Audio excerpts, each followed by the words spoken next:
So like I was saying, one of the things I like about Arlie is just like what she just did now. As I talked, she glanced up at me. Now the ball is much closer to her, so she's in it.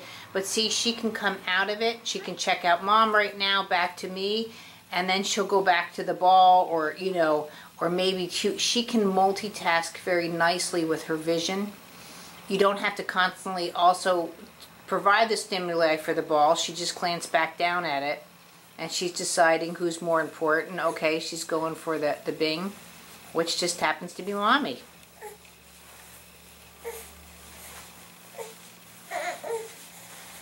Oh, you're doing very well. You are. You are.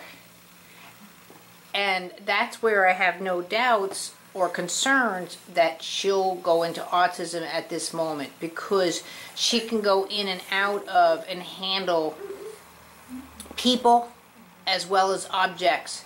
She's not getting overstimulated. She's got nice processing time. Another thing people expect babies to actually do and are much more to do it quicker, and they need that processing time. We've gotten so with our apps and everything, when we see something, when we do something, you know, with an iPad and iPhone and all of that, this instant I can get an answer on the internet in 3 seconds. But you know what a baby's doing and what they're playing with is something completely different. I mean, in all of that, not only is she learning crawling, she's learning social. She's got now a complex vision function because her eyes can separate from the head movement quite nicely. So in other words, she can be looking at you and glance over at the ball at the same time.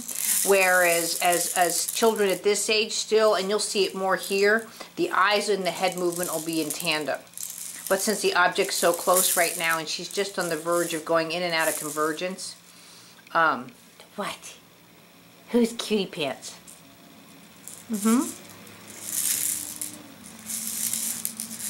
But see how she was just looking at me? She still had the ball and her feet were on it, so she can again multitask in her language. Here she's back looking at Mom. Now there was a really nice thing where she's using her upper quadrant vision also. That's a function you just don't see with special needs kids. They don't look over the top of their head. See right here how the head has to come back? And so if I had another object here, you know, so how nicely her head floats backwards, or where she's looking up. See, she went to her ball and to my ball. She's like comparing now, like who's got the better stuff. Yes, yours makes noise. I'm just using mine to prove a point. Oh, you decided? Which is it?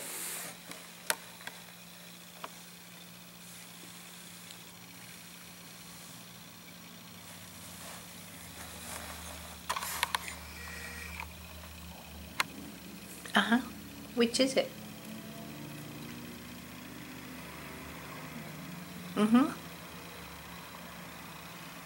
Now at 8 months old, a lot of kids too would be out of sight, out of mind. And like I said, she comes back and forth quite nicely, that she is curious and she remembers the object.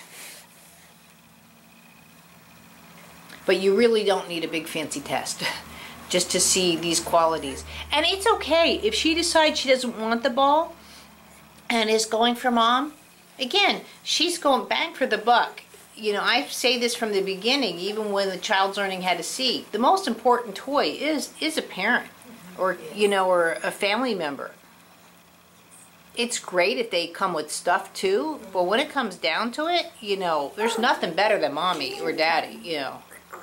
Grandma or whoever is that close.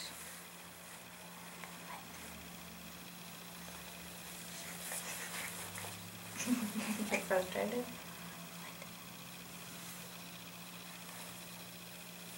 Or like too, like when Mom just said, are you frustrated?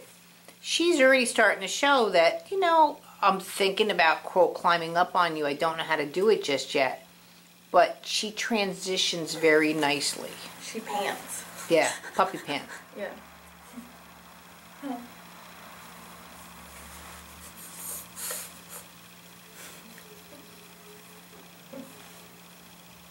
I mean, you're so cute.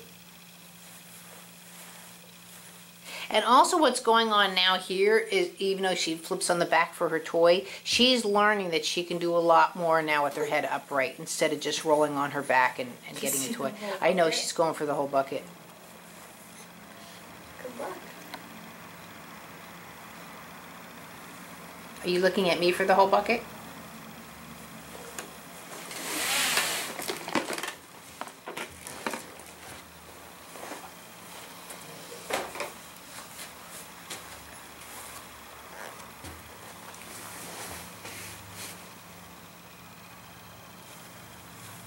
And this is also what's a nice healthy stress. She wants the bucket, but I put it out there so it's in her visual plane. Now again, whether she gets the bucket or not, I don't care. She's 8 months old.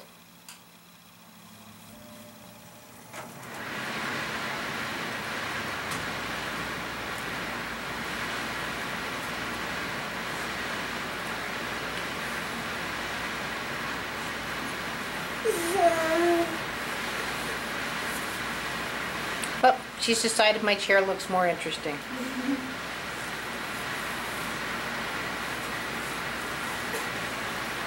Hey! Just watch your head.